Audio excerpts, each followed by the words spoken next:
Bonjour, meu nome é Juliette Soulé, eu sou da Le Cordon Bleu de São Paulo. Estou muito feliz de estar aqui hoje para a gente fazer juntos uma receita de flan parisien, ou flan parisiense. Vamos lá?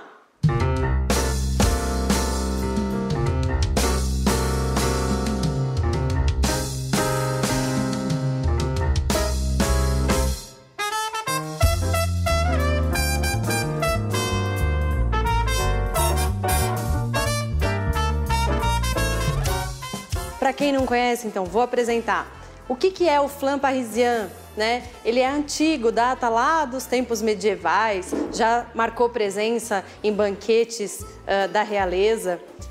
A gente tem algumas versõezinhas, principalmente versões mais contemporâneas, tem algumas variações de massa, de perfume, de sabor.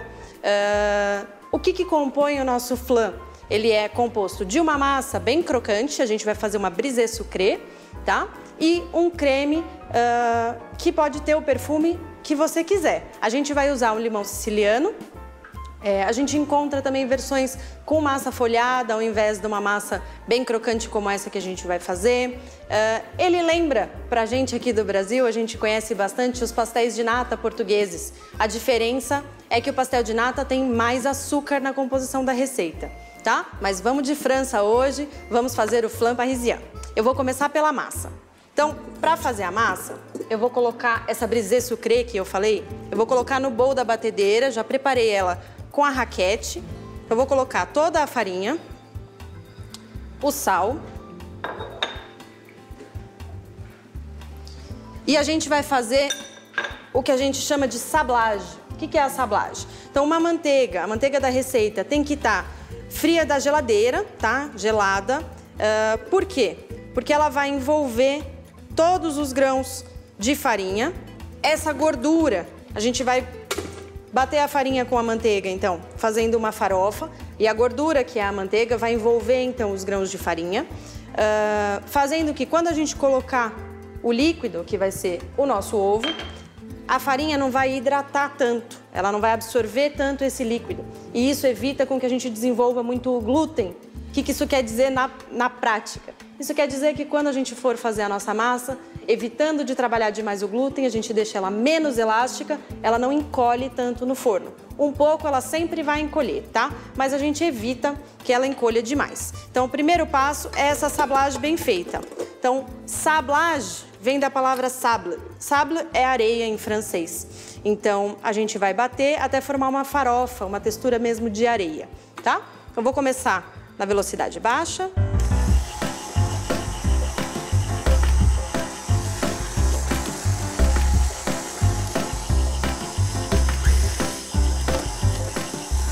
Então, vou mostrar aqui para vocês. Conforme a gente vai trabalhando, ela vai virando uma farofa, tá? Eu paro, solto bem tudo que tá no fundo da batedeira, a manteiga às vezes na lateral, e vou seguir trabalhando. Então a manteiga ela começa a quebrar em pedaços, primeiro pedaços maiores, e a gente segue batendo até formar uma farofa bem homogênea, tá? Bem fininha.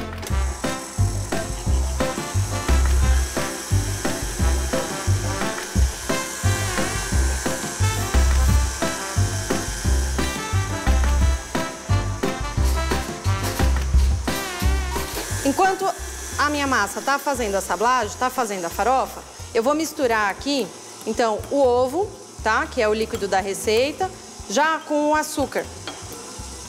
Assim o açúcar começa a se dissolver no líquido do ovo e isso tudo já entra misturado na massa, fica mais fácil de ficar homogêneo, tá?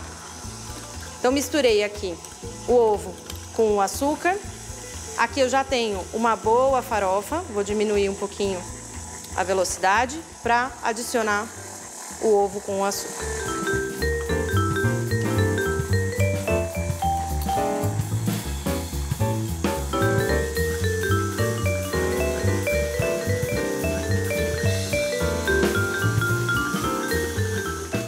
Ok, então aqui eu já tenho a minha massa pronta. É bem simples de fazer.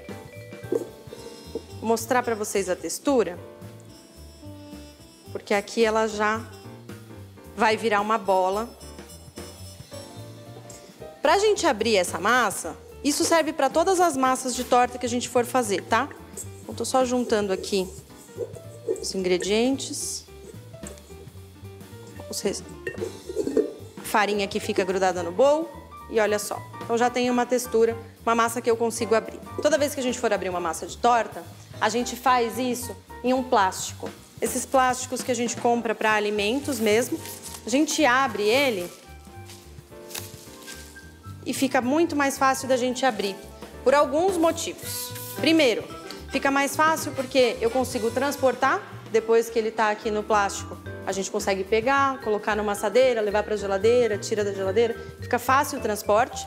E o segundo motivo é a gente para de adicionar farinha. Se eu fosse abrir na bancada, eu precisaria jogar farinha para não grudar, jogar farinha por cima para não grudar no rolo. Então, a gente não adiciona nada de farinha, a receita fica com a composição original que a gente começou. Então, isso também é uma vantagem da gente abrir no plástico. Então, com o plástico aberto, eu coloco a minha massa. E agora eu consigo abrir. Para abrir essa massa, eu abro sempre do centro para frente, tá? Então eu aproveito o plástico, seguro com a perna e com a ajuda do rolo eu vou fazendo pressão para abrir sempre para frente, tá? Então se eu preciso abrir nesse sentido, eu viro e vou abrir nesse sentido, tá? O que é muito importante, que eu já vou mostrar para vocês, eu tenho preparado já aqui a placa onde eu vou assar. Então, tem um tapete de silicone, que pode ser um papel manteiga também, se você não tiver, e um aro de diâmetro de 16 centímetros. Por que eu estou mostrando o arinho agora? Porque é importante a gente saber qual é o formato que a gente precisa dessa massa para a gente saber como que a gente vai abrir. Então, aqui eu tenho esse arinho de 16 que já está pronto, então significa que eu não vou abrir um retângulo enorme desse tamanho porque eu preciso de um círculo, né? Então não vou seguir abrindo só nesse sentido, vou abrir no sentido da largura também, não só do comprimento, tá? Então, vou empurrando a massa, eu faço sempre para frente, ok?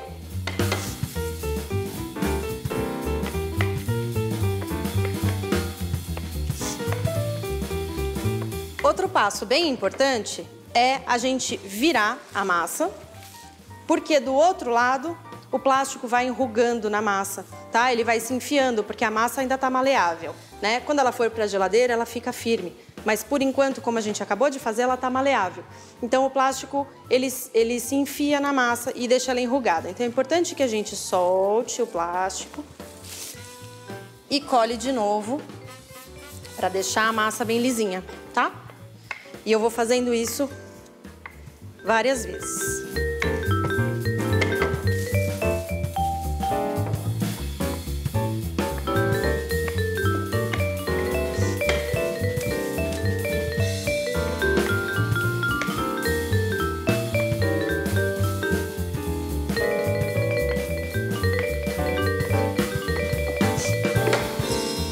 Então, vou virar. Ele enrugou do outro lado. Eu solto de novo e deixo a massa lisinha.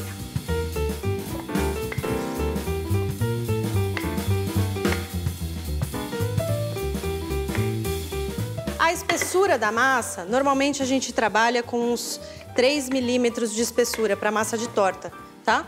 Assim a gente deixa bastante espaço para o recheio, que é o que de fato a gente quer. Ok. Então, na espessura que eu preciso, eu vou levar essa massa para a geladeira. Ela está bem maleável agora. Se eu começar a colocar aqui, ela vai ficar muito mole para eu dar o formato, tá? Então, eu vou colocar numa placa, vou colocar na geladeira e esperar aí uma meia hora, 40 minutos. Para a manteiga, que na geladeira vai ficar mais dura. Então, assim ela dá mais estrutura para a minha massa, para eu poder forrar a minha forma e fazer a minha fonçagem. Fonçagem é o nome dessa técnica, quando a gente forra uma forma com a massa, ok?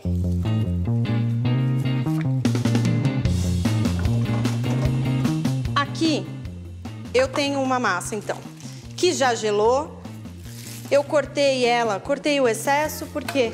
Porque eu tenho uma forma de 16 centímetros, eu tenho que ter uma sobra, porque eu tenho essa alturinha aqui da lateral, deve ter uns 2, 3 centímetros. E a gente trabalha com um pouquinho de folga, assim a gente consegue fazer uma fonsagem bem bonita, tá? O que quer dizer uma fonsagem bem bonita? Então, tanto a espessura do fundo quanto da lateral bem regulares e uma torta que fique bem quinada, a gente chama, que faça bem uma quina com o fundo e a lateral e não fique um formato arredondado assim, porque fica muita massa nesse canto, aí não fica tão agradável de comer, tá? Então, com essa massa um pouquinho mais gelada, eu vou colocar ela aqui e vou fazer a fonsagem, tá? Tem algumas pessoas que gostam de fazer o fundo e depois colocar a lateral. Pode ser feito dessa forma também, tá?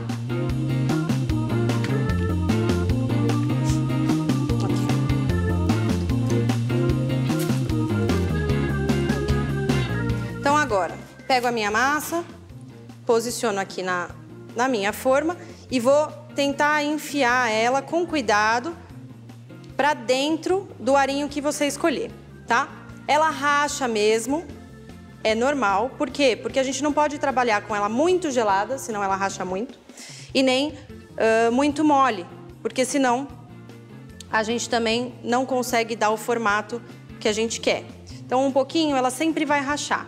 Tá? O que é importante? É importante, então, fazer bem a quina, aonde o fundo encontra com a lateral, bem fininha, tá? E deixar ela bem retinha. Depois, se ela rachar, a gente consegue, com o calor da mão, ir empurrando a massa, aonde rachou, aonde faltou, que ela cola de novo, tá? Não tem problema.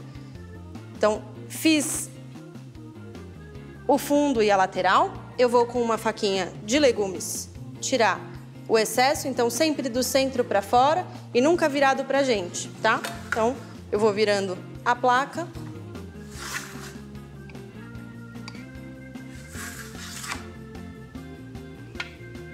Se tem algum rachadinho, a gente dá uma pressionada pra massa unir de novo. E aí tem que pressionar mesmo, tá? Porque senão no forno às vezes ela encolhe e essa rachadura que era uma micro fissura encolhe abre para os dois lados e fica bem maior. Tá? Então, tem que deixar ela bem certinha. Então, para acertar, eu vou apertando até que tudo fique na mesma espessura e passo a faquinha aonde eu levantei esse excesso para sair a massa e ela ficar regular. A fonsagem está pronta, tá? Então, é importante a gente dar descanso para a massa. Tá? A gente deu um primeiro descanso, depois que eu abri, eu descansei ela na geladeira, essa meia hora, 40 minutos. Agora, eu fiz a fonsagem e eu vou deixar ela na geladeira, é o tempo de eu fazer o nosso recheio.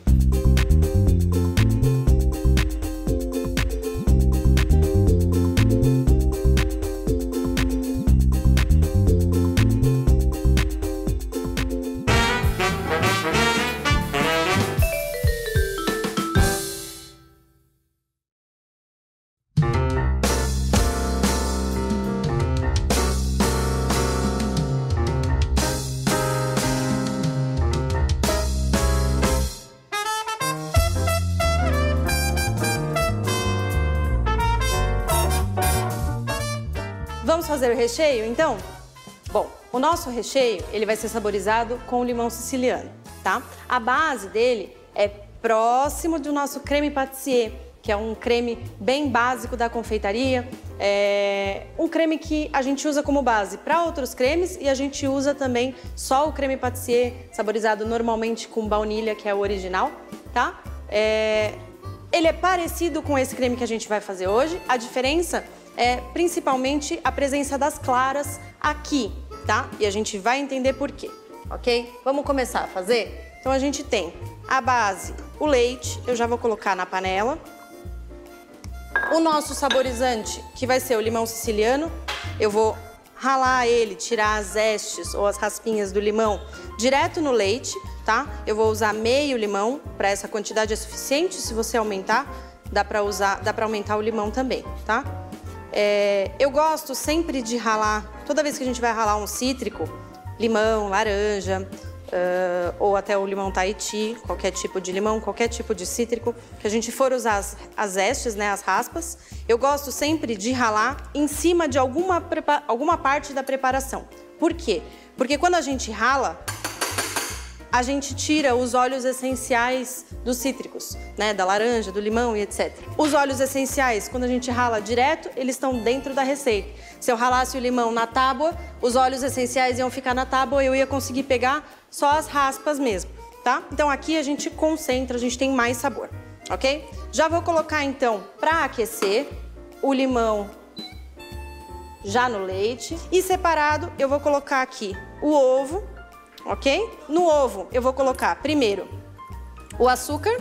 E quando a gente coloca o açúcar, a gente tem que mexer imediatamente, tá? Porque senão o açúcar, ele pode fazer o que a gente chama de queimar a gema, tá? O açúcar presente nas gemas, o que ele faz? Como o açúcar, ele absorve água, ele vai puxar a água da gema e sobram alguns pedacinhos sólidos que não se dissolvem mais. Isso que a gente chama de queimar a gema.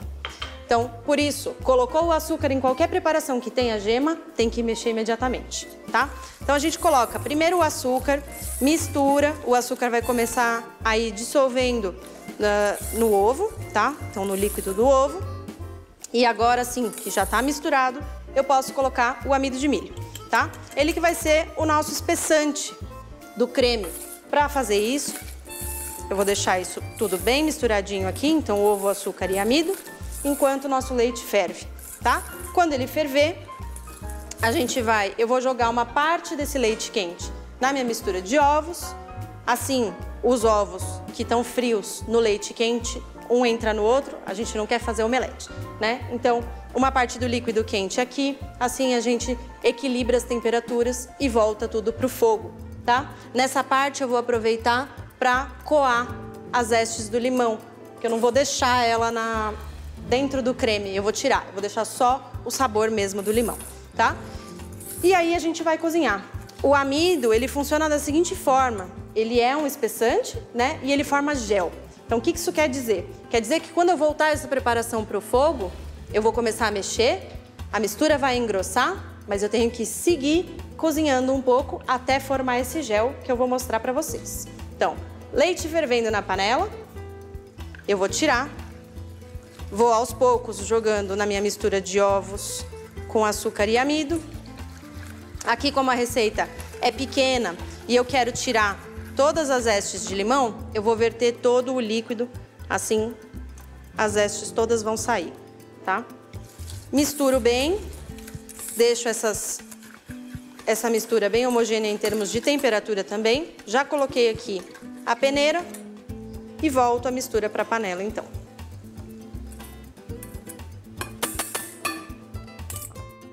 O que é interessante da gente ver aqui? Eu parto de um creme que está líquido, certo?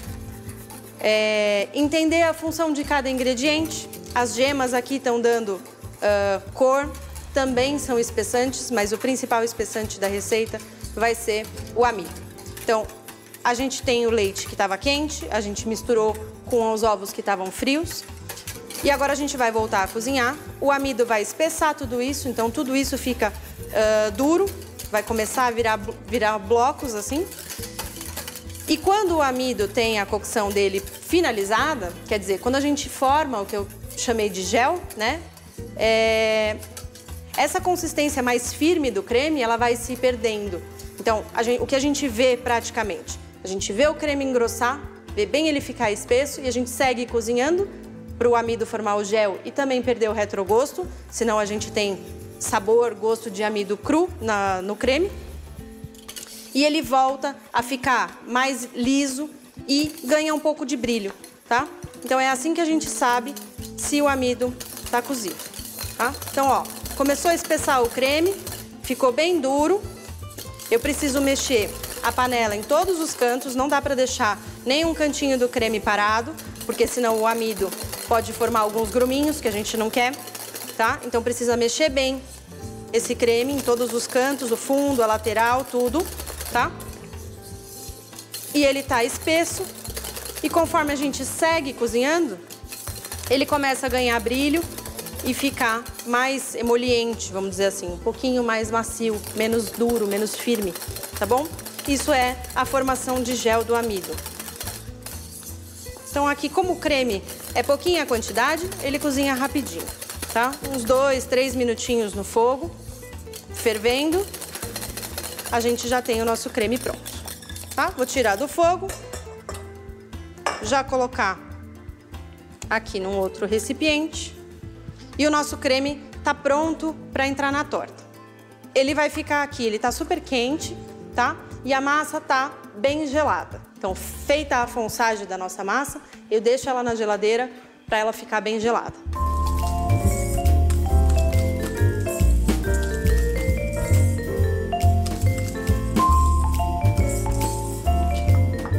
Então, vou pegar a minha massa de torta da geladeira.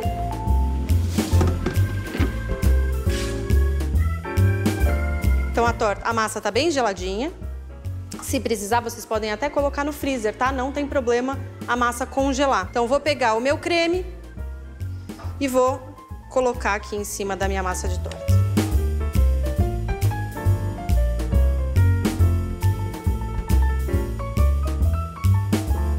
O creme, como a gente explicou, ele tem as claras, tá? Não só a gema.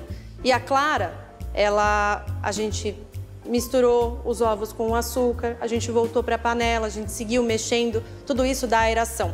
E a aeração nas claras, quando entra no forno, ela infla, né? Então a clara, ela dá um crescimento. É a mesma ideia de quando a gente bate uma clara em neve e coloca num bolo, por exemplo.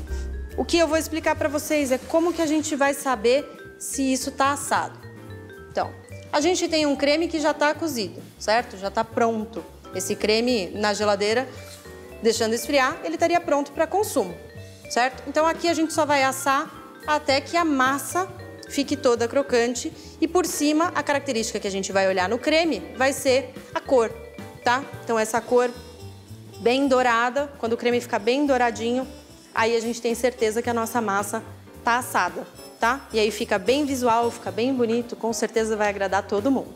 Com uma espatulinha, eu alisei bem o creme, deixei ele bem retinho e aqui ele tá pronto para ir pro forno. Forno pré-aquecido vai depender da potência do seu forno, 170 até 190 graus, tá? Então geralmente 180 é uma temperatura boa. Aqui ele vai ficar por uns 50 minutos até 1 hora, tá bom?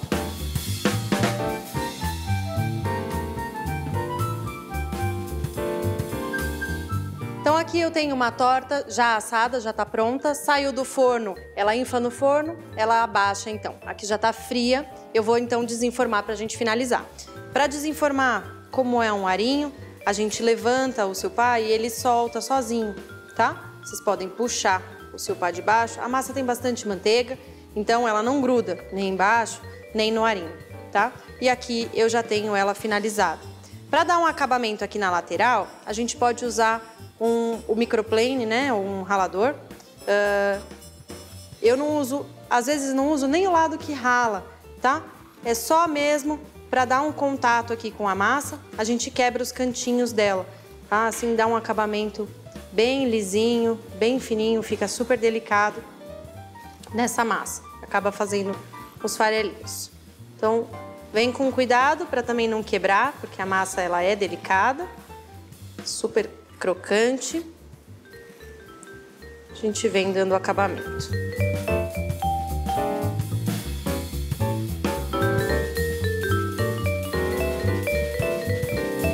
O outro truquezinho que a gente usa para acabamento aqui é uma geleia de brilho, tá? É um produto que a gente compra pronto, ó.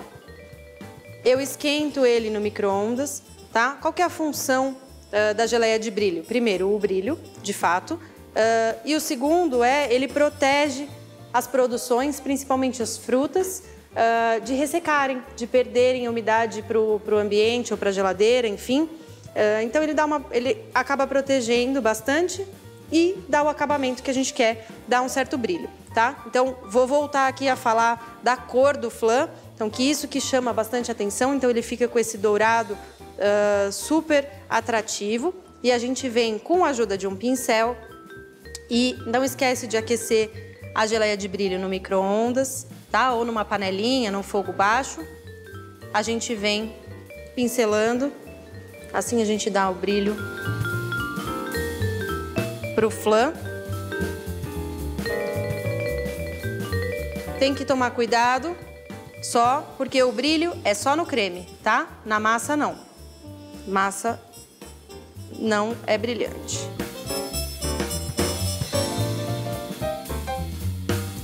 Cuidado com esse acabamento com o pincel, por isso que a gente fala de aquecer, para deixar a geleia de brilho fluida, tá? Porque quando a gente passa aqui, esse dourado do flan, do creme, é uma película que se forma por cima, tá? Então, se a gente tiver a geleia de brilho densa ou muita força no pincel, a gente pode acabar rasgando essa película e aí a gente acaba com a finalização. Com ele brilhante, então, o nosso flan tá pronto para ser empratado.